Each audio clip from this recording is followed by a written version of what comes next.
सहारा नेपाल र global learning ल्याबको सहकार्यमा सञ्चालित लिडरसिप एकाडेमी कार्यक्रमले नेपालमै केही गर्ने युवाहरूका लागि चाहिँ यही केही गर्नको लागि प्रेरित गर्ने लक्ष्य राखेको छ।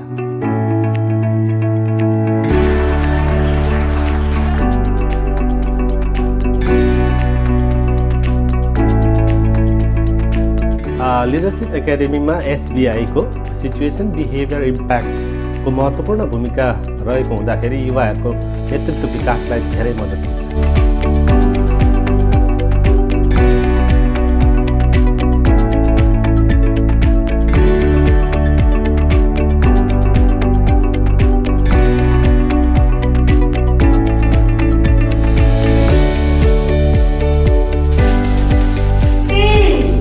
लिडरसिप एकाडेमीमा हामी डिएसी मोडलको बारेमा छलफल गर्छौँ। डाइरेक्सन, एलाइनमेन्ट र कमिटमेन्टको कुरा चाहिँ युवाहरूले बुझ्न जरुरी छ।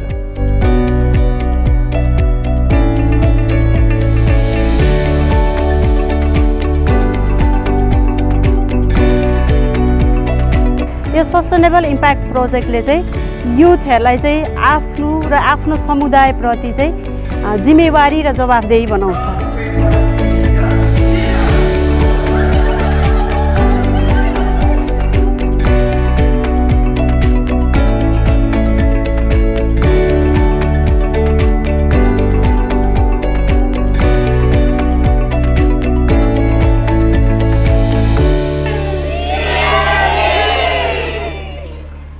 यस लिडरसिप ट्रेनिङले चाहिँ मेरो सेल्फ कन्फिडेन्स, पब्लिक स्पिकिङ र कन्फिडेन्सलाई एकदमै बढाएको छ। आफ्नो कन्फिडेन्स बुस्ट गर्न, अगाडि गएर लिडर भएर कसरी बोल्न, या केही प्रब्लम सल्भिङ कुराहरू सिकेका छौँ। आफ्नो नेतृत्व विकासमा ठुलो सहयोग पुगेको छ हैन। यसले गर्दा भविष्यमा म पनि केही गर्न सक्छु, एज अ लिडर भएर काम गर्न सक्छु भन्ने प्रेरणा मिलेको छ। नो कम्युनिकेसन स्किल्सहरू इम्प्रुभ गर्न अनि कन्फिडेन्स बुस्ट गर्न, पब्लिक स्पिकिङमा पनि धेरै हेल्प गरेको छ। चाहिँ कसरी बोल्ने, मान्छेसँग कसरी कोप अप गर्ने, ग्रुप डिस्कसन कसरी हुन्छ भन्ने जानियो अनि धेरै मजा आयो।